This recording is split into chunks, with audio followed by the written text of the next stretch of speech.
오늘의 말씀은 호세아 2장입니다. 너희 형제에게는 암미라 하고 너희 자매에게는 루아마라 하라. 너희 어머니와 논쟁하고 논쟁하라. 그는 내 아내가 아니요 나는 그의 남편이 아니라. 그가 그의 얼굴에서 음란을 제하게 하고 그 유방 사이에서 음행을 제하게 하라. 그렇지 아니하면 내가 그를 벌거벗겨서 그 나던 날과 같게 할 것이요 그로 광야같이 되게 하며 마른 땅같이 되게 하여 목말라 죽게 할 것이며 내가 그의 자녀를 긍휼히 여기지 아니하리니 이는 그들이 음란한 자식들임이니라. 그들의 어머니는 음행하였고 그들을 임신했던 자는 부끄러운 일을 행하였나니 이는 그가 이르기를 나는 나를 사랑하는 자들을 따르리니 그들이 내 떡과 내 물과 내 양털과 내 삶과 내 기름과 내 술들을 내게 준다 하였음이라. 그러므로 내가 가시로 그 길을 막으며 담을 쌓아 그로 그 길을 찾지 못하게 하리니 그가 그 사랑하는 자를 따라갈지라도 미치지 못하며 그들을 찾을지라도 만나지 못할 것이라. 그제야 그가 이르기를 내가 본 남편에게로 돌아가리니 그때의 내 형편이 지금보다 나았음이라 하리라. 곡식과 새 포도주와 기름은 내가 그에게 준 것이요 그들이 바알을 위하여 쓴 은과 금도 내가 그에게 더하여 준 것이거늘 그가 알지 못하도다.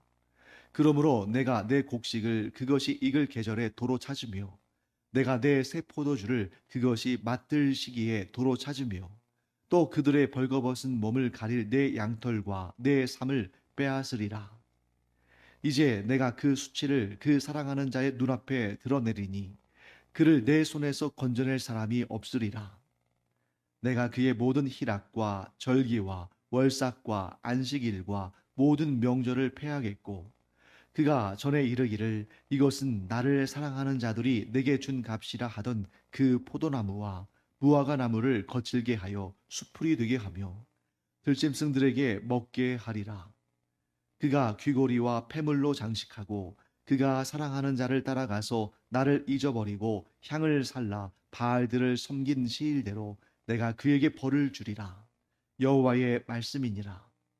그러므로 보라 내가 그를 타일러 거친 들로 데리고 가서 말로 위로하고 거기서 비로소 그의 포도원을 그에게 주고 아골 골짜기로 소망의 문을 삼아 주리니 그가 거기서 응대하기를 어렸을 때와 애굽 땅에서 올라오던 날과 같이 하리라. 여호와께서 이르시되 그날에 내가 나를 내 남편이라 일컫고 다시는 내 바알이라 일컫지 아니하리라.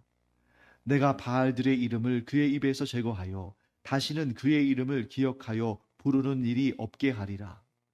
그날에는 내가 그들을 위하여 들짐승과 공중의 새와 땅의 곤충과 더불어 언약을 맺으며 또 이 땅에서 활과 칼을 꺾어 전쟁을 없이 하고 그들로 평안히 눕게 하리라.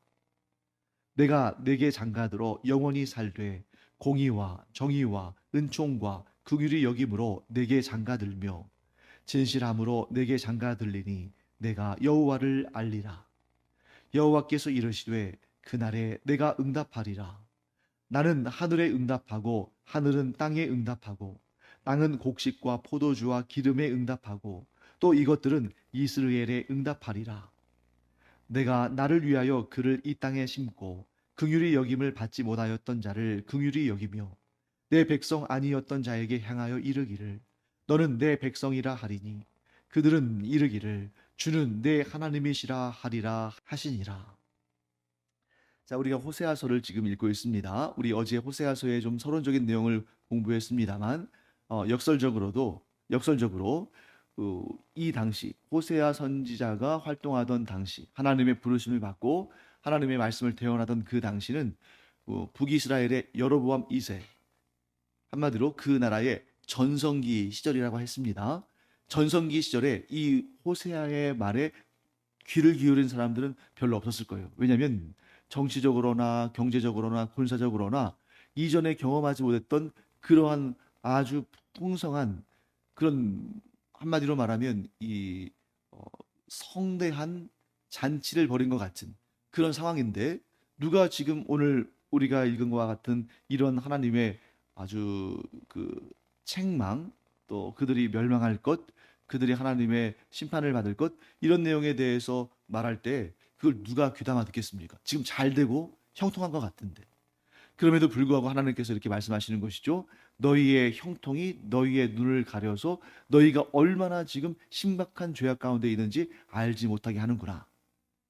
사랑하는 성도 여러분, 그렇기 때문에 형통할 때 더 겸비하고 잘 나갈 때 더 겸손한 것이 바로 우리 그리스도인들의 자세가 되어야 됩니다. 왜냐하면 힘들고 어렵고 괴롭고 고난 가운데 있을 때는 누가 일부러 시키지 않아도 겸비하고 겸손하고 자신을 돌아보고 하기가 훨씬 수월하잖아요. 그래도 누구나 잘 되고 형통하고 부유하고 높은 지위에 오르고 하면 그 사람이기 때문에 그 어쩔 수 없는 그런 과정이죠. 좀 교만하기도 하고 경고의 소리가 들리지도 않고 하나님을 향해서 간절하지도 않고 그런 상태란 말입니다. 그래서 하나님께서 호세아를 통해서 이렇게 경고하시는 거예요. 왜? 지금 이 여로보암 2세 이 국력이 최고조에 있을 때 이때 겸비하여 하나님과의 관계를 더 가까이 하면 지금보다 더 점점 좋아질 텐데 결국 이때의 하나님의 말씀에 귀를 기울이지 않음으로 말미암아 이 후대로 가면서 점점 나라가 쇠약해지다가 결국 북이스라엘이 아수르에 멸망당하는 그러한 안타까운 역사를 보게 됩니다. 자, 그런데 우리가 어제 공부했죠. 1장의 앞부분을 보면 이스라엘의 패역과 그에 대한 하나님의 징계가 나타나 있는데 끝부분에 가면 하나님의 구원에 관한 내용이 나온다고 말씀드렸잖아요. 그건 무엇입니까? 하나님의 징계의 목적은 심판과 처벌과 멸망이 아니다. 그들을 향하여서 하나님께서 고난을 주시고 징계를 하시는 이유는 그들로 하여금 회개하도록 돌이키도록 하시고 그들을 구원하시기 위함이다. 이게 하나님의 뜻이다. 하나님은 무조건적으로 미워하고 증오하고 심판하시는 분이 아니라 다 목적이 있는데 그것은 바로 회개와 회복과 구원을 위한 것이다. 이렇게 우리가 해석을 할 수가 있습니다. 자, 그렇다면 우리의 삶 가운데서 이 말씀이 적용이 돼야겠죠. 우리가 고난 가운데 있을 때 하나님께서 마냥 우리가 미워서 우리의 죄에 대해서 단죄하시기 위해서 그리고 우리를 멸망시키기 위해서 그러한 징계나 고난을 경험하게 하시는 것이 아니라 우리로 하여금 스스로를 돌아보고 회개할 것이 있으면 회개하고 하나님을 의지하지 아니하고 다른 것을 의지한 손이 있다면 그것을 놓고 다시 하나님을 굳게 붙드는 그 진정 더 좋아지는 더 형통해지는 그런 하나님의 은혜를 맛보도록 하나님께서 그런 과정들을 거치게 하신다 하는 것을 이 호세아서의 가르침과 뿐만 아니라 모든 성경의 내용들을 종합해서 우리가 알 수 있는 부분이죠. 자, 오늘 1절 말씀으로 그 배경을 가지고 가보겠습니다. 자, 1절에 이렇게 말씀하시죠. 너희 형제에게는 암미라 하고 너희 자매에게는 루하마라 하라. 자, 우리가 어제 공부한 내용이 있기 때문에 이 내용이 좀 익숙하게 여겨져야 됩니다. 자, 어제 우리가 읽었던 호세아 1장에는 암미나 루하마라는 단어는 안 나와요. 대신에 이와 비슷한 단어들이 나왔죠. 어떤 단어가 나왔습니까? 로암미, 로루하마. 여기서 여러분들이 좀 뭔가 이렇게 순발력 있게 캐치해야 할 부분이 있겠죠. 자, 오늘 2장 1절에 나오는 이 단어들 앞에 뭐만 붙였습니까? 로만 붙였죠. 로 암미에서 오늘 1절에 암미가 됐고 로 루하마에서 오늘 본문에서 루하마가 됐잖아요. 왜 그러냐면 이 히브리어에서 로는 부정의 의미입니다. 영어로 따지면 not 이런 뜻이에요. 자, 그렇기 때문에 어제 로암미 했을 때는 무슨 뜻이었냐면 내 백성이 아니다 이런 뜻이었습니다. 그러면 로암미가 내 백성이 아니다라는 뜻이라면 암미는 무슨 뜻이겠어요? 내 백성이다. 즉 이제는 너희 형제에게 너는 내 백성이다 라고 하고 너희 자매에게는 루하마라 하라. 자, 로루하마는 뭐였습니까? 긍휼히 여김을 받지 못하라. 긍휼이 있지 않다. 이런 뜻이었습니다. 그럼 거기서 로를 뺐어요. 부정어구를. 그럼 무슨 뜻이 되겠습니까? 루하마는 그렇죠. 하나님의 긍휼이 임한다. 긍휼이 머문다. 이런 뜻이 되겠죠. 자, 그러니까 어제는 뭐였습니까? 너희가 하나님을 배반하고 우상을 섬기는 그런 죄를 저질러고, 즉 그것을 이 고멜의 어떤 비유적 표현으로 음란한 여인, 음행 이렇게 비유했잖아요. 영적인 의미로 음행, 음란한 행위는 바로 우상을 섬기는 것이죠. 너희가 하나님을 버리고 우상을 섬겼더니 더 이상 하나님의 긍휼을 얻지 못한다 라는 의미로 둘째 딸을 가진 다음에, 자, 첫째는 이름이 뭐였어요? 이스라엘이었죠. 이스라엘은 좋은 뜻이었습니다. 어떤 뜻이었어요? 하나님께서 이스라엘을 사랑하셔서 이 좋은 곳, 하나님께서 약속하신 이 가나안 땅에 씨를 뿌렸는데, 이스라엘, 씨를 뿌리다, 심다 이런 뜻이었잖아요. 그런데 너희가 하나님과의 언약 관계를 버리고 우상을 섬기는 음행을 행했으므로 이제 너희에게 내 긍휼이 이르지 않는다. 너희는 내 긍휼을 얻지 못한다 하고 둘째 딸을 낳고서 루하마 이렇게 됐습니다. 그래서 오늘 본문에서도 1절 후반부를 보시면 너희 자매에게는 이렇게 됐잖아요. 왜 그렇습니까? 어제 호세아와 고멜 사이에 둘째로, 첫째는 이스라엘이고 둘째로 딸을 낳은 다음에 이름을 로루하마라고 했죠. 그러니까 여기서는 너희 자매에게 이제 더 이상 로루하마로 하지 않고 루하마, 나의 긍휼이 너희와 함께 있다 이렇게 말씀하실 것이고, 마지막 셋째는 아들이었는데 그 셋째 아들의 이름은 로암이라고 했잖아요. 내 백성이 아니다. 근데 이제는 너희 형제에게 암미, 내 백성이다 라고 말하라 이렇게 말씀하는 겁니다. 이게 뭘 의미합니까? 이스라엘의 회복을 의미하는 거죠. 그들이 하나님을 떠났을 때에 로루하마, 하나님의 긍휼을 얻지 못하고 로암미, 하나님의 백성이 아니라고. 왜? 하나님과의 언약을 깨뜨렸으니까. 그런데 죄 문제를 해결하고 그들이 회개한 다음에 하나님과의 관계를 회복하고 어떤 칭을 얻습니까? 암미, 내 백성, 그리고 루하마, 하나님의 긍휼을 얻다. 이렇게 이름이 바뀔 것이라고 말씀하는 것입니다. 자, 그러면 이 말씀은 지금 당장입니까? 아닙니까? 지금 당장 아니에요. 지금 당장이 아니고 언젠가 있을 일에 대해서 이 호세아를 통해서 하나님께서 말씀하시는 것입니다. 자, 그럼 그 어떤 때가 그때가 언제냐? 지금 먼저 좀 그 부분을 먼저 살펴보고 다시 돌아갈까요? 여러분 거기 보시면 이제 14절 말씀 보실까요? 13절부터 그 전부터 봐야 되지만 우선 13절부터 보겠습니다. 그가 귀고리와 패물로 장식하고 그가 사랑하는 자를 따라가서. 자, 여기서 그가 사랑하는 자, 여기서 그는 이스라엘이겠죠? 그가 사랑하는 자는 누구겠습니까? 자, 요것만 딱 놓고 보면 이스라엘이 하나님을 사랑해서 하나님을 따라간다 이런 뜻일까요? 아니겠죠. 지금 그런 의도가 아니잖아요. 이스라엘이 우상을 사랑해서, 여기서 그는 이스라엘이고 사랑하는 자는 우상을 말합니다. 그러니까 우상을 사랑해서 우상을 따라가서 나를 잊어버리고, 즉 하나님을 잊어버리고 향을 살라, 하나님께만 드려야 될 그 향을 누구에게 바쳤습니까? 바알들을 섬기는 데 사용한 것이죠. 그러므로 그 시일대로 내가 그에게 벌을 주리라.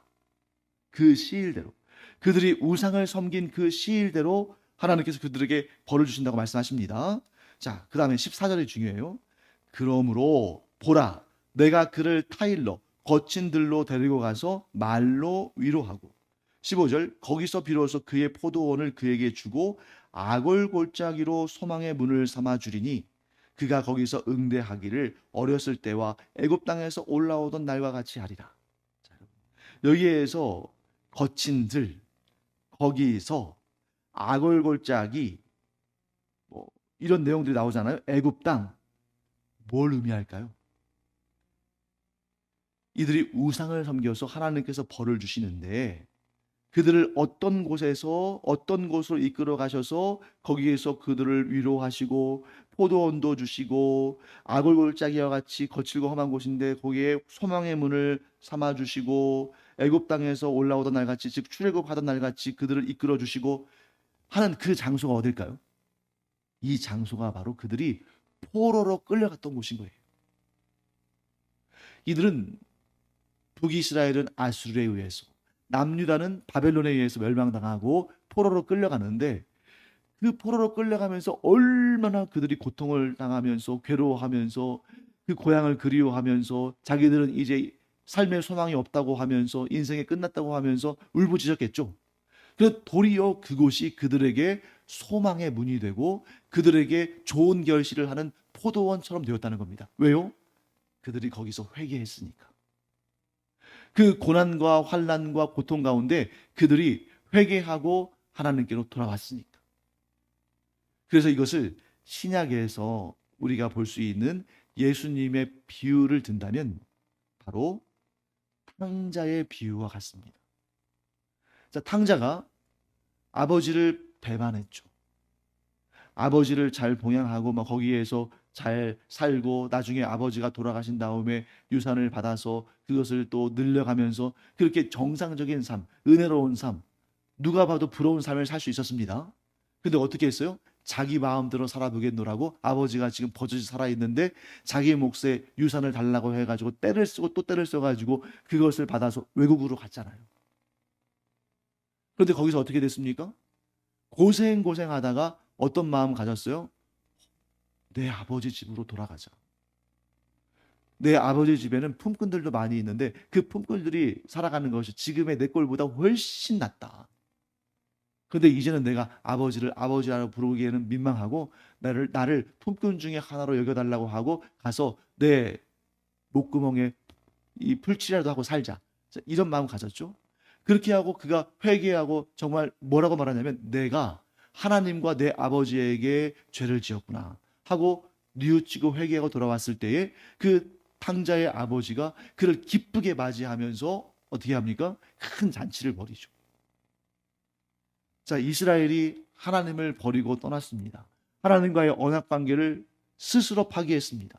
그러니까 그들이 로암미, 내 백성이 아니다 라는 것을 하나님이 막 변덕스러워서 하나님의 그 성품이 막 괴팍스러워서 하나님께서 아무 문제 없는 이스라엘 백성들을 내치신 것이 아니라 그들이 스스로 자초한 것인데, 그런데 그들이 그렇게 죄를 지었을 때 하나님께서 그들을 아수르에 의해서 바벨론에 의해서 멸망하게 하시고 포로로 끌려가게 하셨습니다.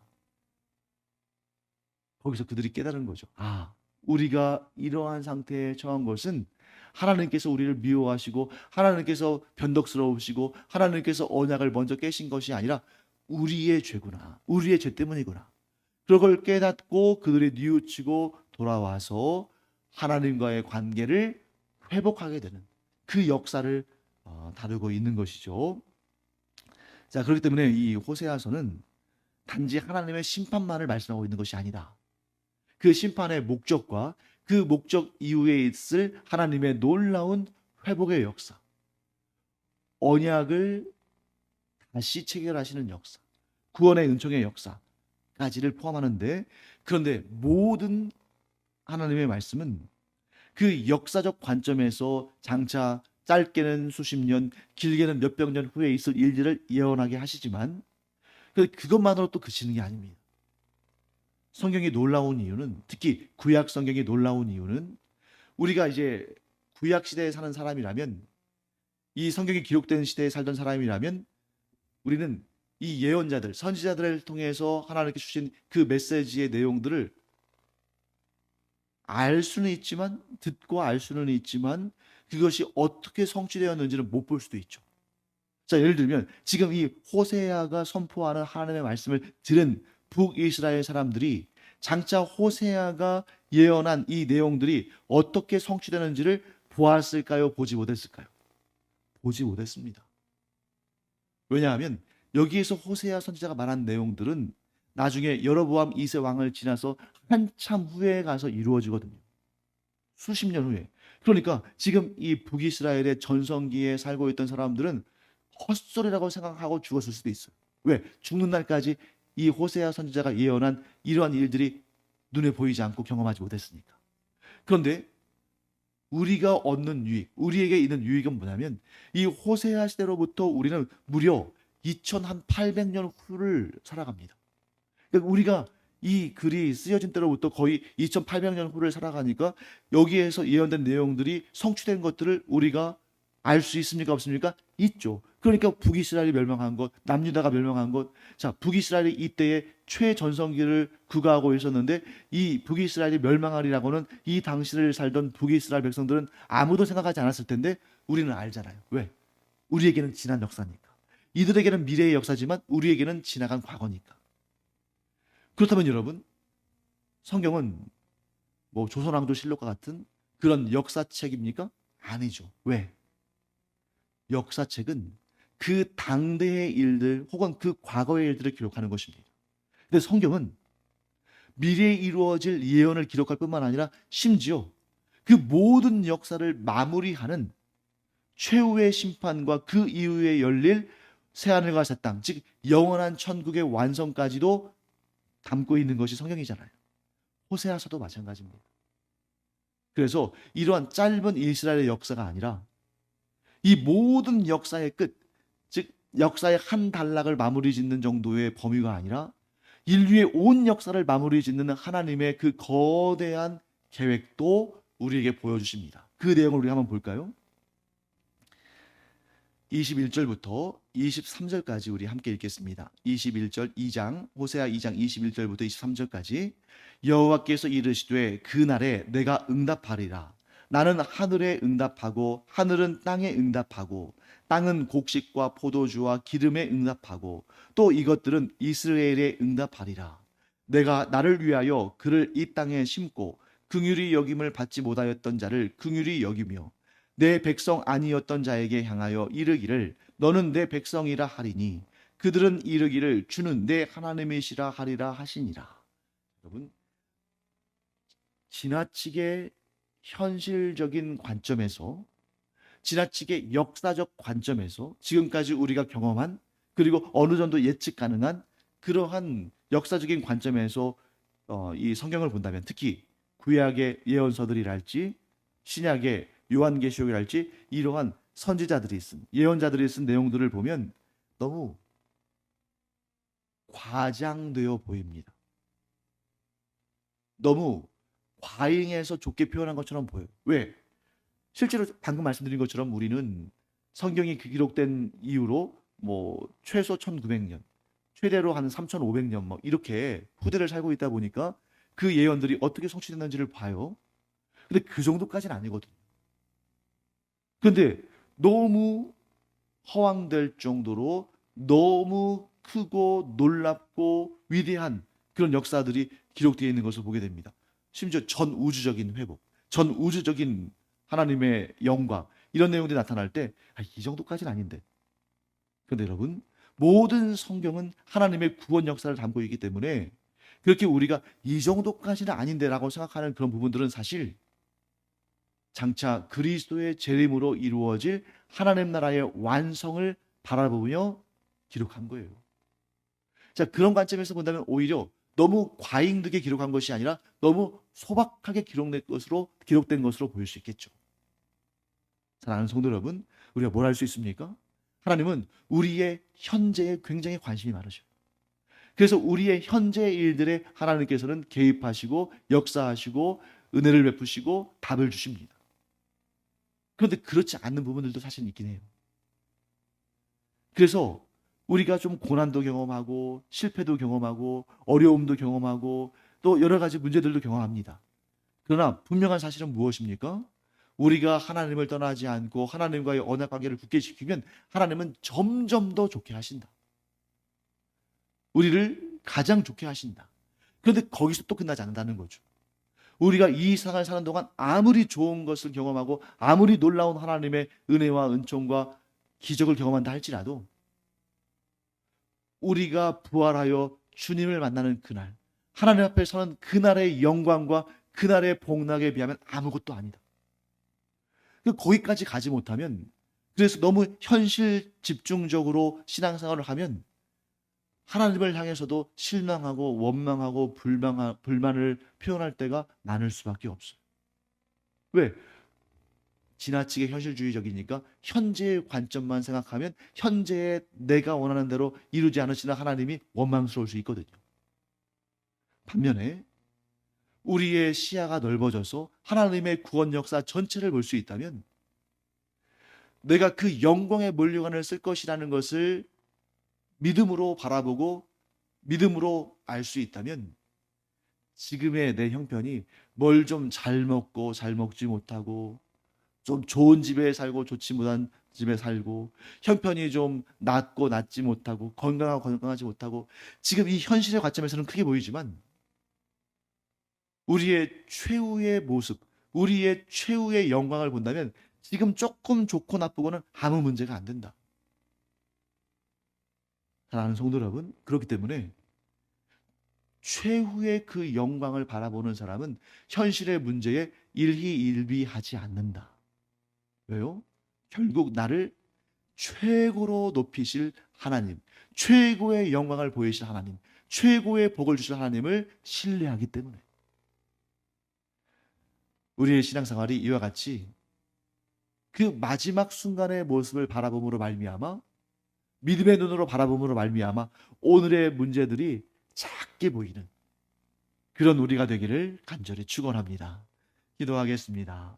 하나님, 저희는 현실에 속한 사람들에게 까닭에 현재의 문제가 조금 좋으면 그렇게 기분이 좋고 현재의 상황이 좀 어려우면 그렇게 낙심이 되기도 하는 그런 연약한 자들임을 고백합니다.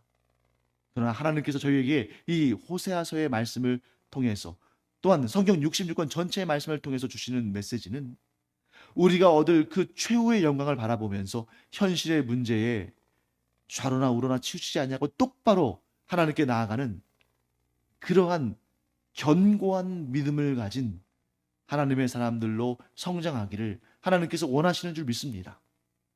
그러므로 하나님, 하나님을 신뢰함으로 현실의 문제들에서 압도당하지 않는 오히려 하나님을 향한 믿음과 소망과 사랑으로 인해서 현실의 문제들을 작게 여기고 그런 것쯤은 아무것도 아니라고 믿음으로 선포하는 담대한 사람들 되게 하여 주시옵소서. 감사드리며 이 모든 말씀을 살아계신 우리의 주님 예수 그리스도의 이름으로 축복하며 기도합니다. 아멘.